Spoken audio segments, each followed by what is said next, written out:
ദൈവനാമം മഹത്വപ്പെടുമാറാകട്ടെ.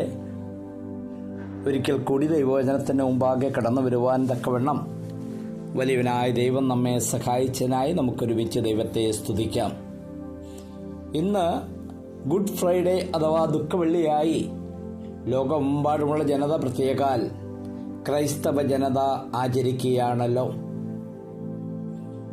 ഇന്ന് തന്നെയാണോ യേശുക്രിസ്തുവിൻ്റെ ക്രൂശീകരണം നടന്നതെന്ന് വേദപുസ്തകത്തിൽ നിന്ന് തെളിവൊന്നും തരുവാൻ എനിക്ക് കഴിയുകയില്ല.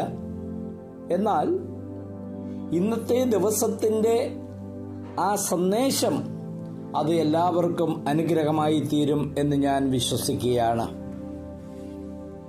ക്രിസ്തീയ വിശ്വാസത്തിൻ്റെ കേന്ദ്രബിന്ദു യേശുക്രിസ്തുവിൻ്റെ ക്രൂശീകരണമാണ്. ലോകത്തിൻ്റെ രക്ഷകനായി വന്ന കർത്താവ് ഏറ്റവും ഹീനമായ വധശിക്ഷയ്ക്ക് വിധേയപ്പെട്ട ദിവസമാണെന്ന്. ഏറ്റവും ഹീനമായ മരണം വരിച്ചെങ്കിലും ലോകം ഏറ്റവും പവിത്രമായ ദിനമായി ഇന്ന് ഈ ദിവസത്തെ ആചരിക്കുന്നു. പാപിയായ മനുഷ്യരെ രക്ഷിക്കാൻ ക്രൂശിക്കപ്പെട്ട കർത്താവ്, അതാണ് ഇന്നത്തെ നമ്മുടെ വിഷയം. വേദപുസ്തകത്തിൽ ക്രൂശീകരണത്തോടുള്ള ബന്ധത്തിൽ വളരെ ദുഃഖകരമായ പല വാക്കുകൾ നാം കാണുന്നുണ്ട്. 3 സ്ഥലങ്ങളിലാണ് കർത്താവിന് ഏറ്റവും വേദന അനുഭവിക്കേണ്ടതായിട്ട് വന്നത്. ഒന്നാമത്തെ സ്ഥലമാണ് ഗത്സമന എന്ന സ്ഥലം.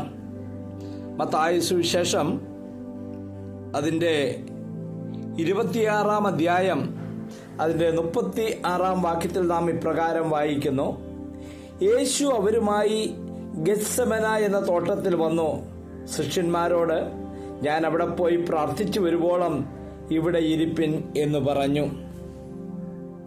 യേശുക്രിസ്തുവിന്റെ ക്രൂശീകരണത്തോളം ബന്ധത്തിൽ ഈ വാക്ക് നാം മറക്കുവാനായിട്ട് പാടില്ല.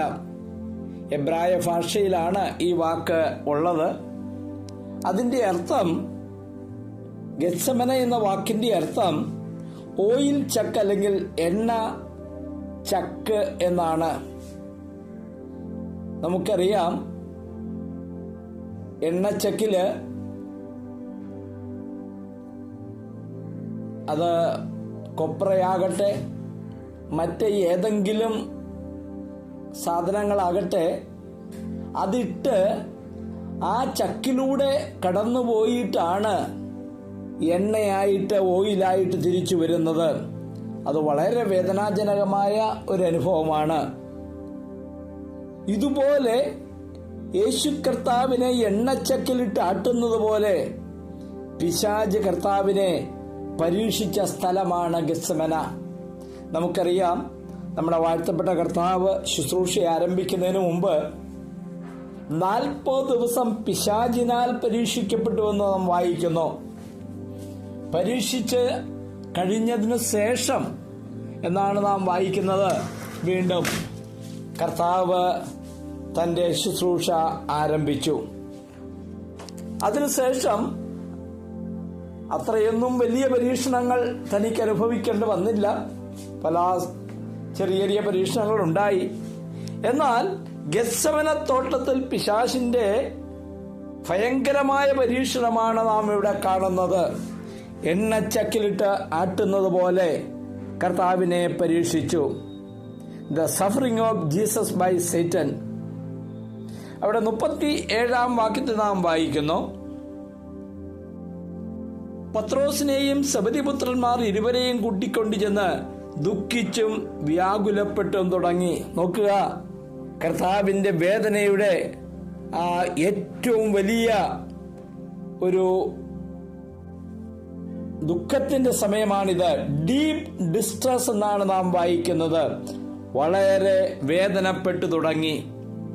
38-ാം വാക്യത്തിൽ നാം വായിക്കുന്നു: എന്റെ ഉള്ളം മരണവേദന പോലെ അതിദുഃഖിതമായിരിക്കുന്നു. ഇവിടെ താമസിച്ച് എന്നോട് കൂടെ ഉണർന്നിരിപ്പിൻ എന്നവരോട് പറഞ്ഞു. പിന്നെ അവൻ അല്പം മുന്നോട്ട് ചെന്ന് കവിണ്ണു വീണ്, പിതാവേ, കഴിയുമെങ്കിൽ ഈ പാനപാത്രമെങ്കിൽ നിന്ന് നീങ്ങിപ്പോകണമേ.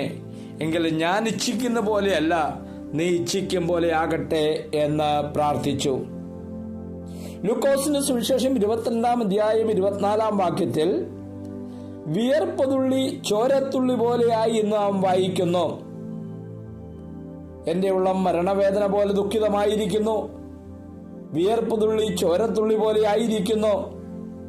എന്നെ ശ്രവിക്കുന്ന പ്രിയപ്പെട്ടവരെ, നമ്മുടെ കർത്താവിന്റെ ദുഃഖകരമായ വേദനാജനകമായ അനുഭവങ്ങളാണിത്.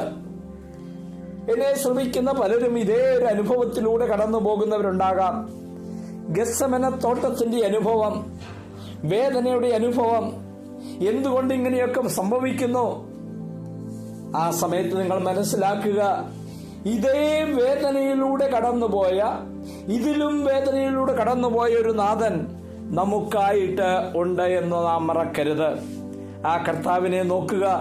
ആ കർത്താവിനെ നോക്കുമ്പോൾ, ആ കർത്താവിൽ നിന്ന് നാം കേൾക്കുമ്പോൾ നമ്മുടെ വേദനകൾ ഇല്ലാതായിട്ട് മാറും. എന്നെ ശ്രവിക്കുന്ന പ്രിയപ്പെട്ടവരെ, ഗെത്സമനയുടെ അനുഭവം ഓരോ വിശ്വാസിയുടെയും ജീവിതത്തില് വളരെ പ്രാധാന്യമാണ്. ക്രിസ്ത്യ ജീവിതം പട്ടുമെത്തയല്ല എന്ന് നാം മനസ്സിലാക്കണം. ക്രിസ്തീയ ജീവിതം സുഖകരമായ ജീവിതമല്ല എന്ന് മനസ്സിലാക്കണം. നമ്മുടെ അരുമനാഥനായ കർത്താവ് കഷ്ടങ്ങളിലൂടെ കടന്നുപോയെങ്കിൽ അതേ കഷ്ടങ്ങളുടെ ഒരു പാതയാണ് കർത്താവ് വെച്ചിരിക്കുന്നത്. എന്നാൽ ആ കഷ്ടങ്ങളുടെ നടുവിലും പിതാവിന്റെ ഇഷ്ടം നിറവേറ്റി, കർത്താവിന്റെ ഇഷ്ടം നിറവേറ്റി എന്ന ആത്മസംതൃപ്തിയുണ്ട്. അതിലുപരിയായിട്ട് അതിന് പ്രതിഫലമുണ്ട്. കർത്താവിന്റെ സ്വരൂപത്തോട് നാം അനുരൂപമായി കൊണ്ടിരിക്കുന്നു. അത് മാത്രമല്ല, നാം കർത്താവിനോടുകൂടെ നിത്യകാലം വസിക്കാനായി പോകുന്നു. ഈ പ്രത്യാശയാണ് നമ്മുടെ ഹൃദയങ്ങളെ ഭരിക്കേണ്ടത്. കേൾവിക്കാരായ ഓരോരുത്തരെയും ഈ ദിവസം പ്രത്യേക ദൈവകരങ്ങളിലേക്ക് സമർപ്പിക്കുകയാണ്. ഗെത്സമനയിലൂടെ കർത്താവ് കടന്നുപോയെങ്കിൽ, ഗെത്സമനയുടെ ദുഃഖത്തിലൂടെ കടന്നുപോയെങ്കിൽ, നിങ്ങളുടെ ജീവിതത്തിലും ഇതുപോലെ പരീക്ഷണങ്ങൾ വരുമ്പോൾ പരീക്ഷകളിൽ വിജയിച്ച, എബ്രായ ലേഖനം 4-ാം അധ്യായത്തിൽ അതാണ് നാം വായിക്കുന്നത്, ഒരു കർത്താവ് നമുക്കുണ്ട്. ആ കർത്താവിൽ നോക്കാം, അവരിൽ നമുക്ക് ആശ്രയിക്കാം, നമ്മുടെ വിശ്വാസ ജീവിതം ധൈര്യപ്പെടുത്താം. വലിയവനായ ദൈവം കേൾവിക്കാരായ ഓരോരുത്തരെയും സഹായിക്കട്ടെ എന്ന് പ്രാർത്ഥിക്കുന്നു. പരിശുദ്ധനും സ്തുത്യനുമായ ദൈവമേ, ഇന്നത്തെ ദിവസത്തിനായി സ്തോത്രം. ലോകമെമ്പാടുമുള്ളവർ കർത്താവെ ദുഃഖവെള്ളി എന്ന നിലയിൽ ആചരിക്കുകയാണെങ്കിൽ ഇന്ന് ഞങ്ങൾക്കത് ഗുഡ് ഫ്രൈഡേ ആണ്. കർത്താവെ, ഒരു മനുഷ്യന്റെയും മരണത്തെ ആരും നന്ദിയോടെ ഓർക്കാറില്ല. എന്നാൽ കർത്താവിന്റെ മരണത്തെ ലക്ഷോപലക്ഷം പേർ നന്ദിയോടെ ഓർക്കുകയാണ്. കർത്താവെ, നിന്റെ മരണം ഞങ്ങൾക്ക് പാപത്തിന് പരിഹാരമായി തീർന്നു, ഞങ്ങളുടെ ജീവിതത്തിന് സമാധാനവും സന്തോഷവും നൽകി. കർത്താവെ, ഞങ്ങൾ നിന്നെ സ്തുതിക്കുന്നു. ഗെത്സമനയുടെ അനുഭവം ഞങ്ങൾക്കുണ്ടെന്നാൽ ഞങ്ങൾ നിന്റെ മുഖത്തേക്ക് നോക്കുന്നു. കർത്താവെ, പിശാചിനെ പരാജയപ്പെടുത്തിയ, പിതാവിന്റെ ഹിതം ചെയ്ത കർത്താവ് ഞങ്ങൾക്ക് മാതൃകാ പുരുഷനായിരിക്കാൻ നന്ദിയോടെ സ്തോത്രം. ഞങ്ങളുടെ ജീവിതത്തിന് ആവശ്യമായ കൃപ ഇന്നത്തെ ദിവസം നൽകണമേ. യേശു കർത്താവിന്റെ ധന്യവും മനോഹരമായ നാമത്തിൽ താഴ്മയും വിനയമായി യാചിക്കുന്നു. കൃപയുണ്ടായി സ്വീകരിക്കുമാറാകണമേ. ആമേൻ.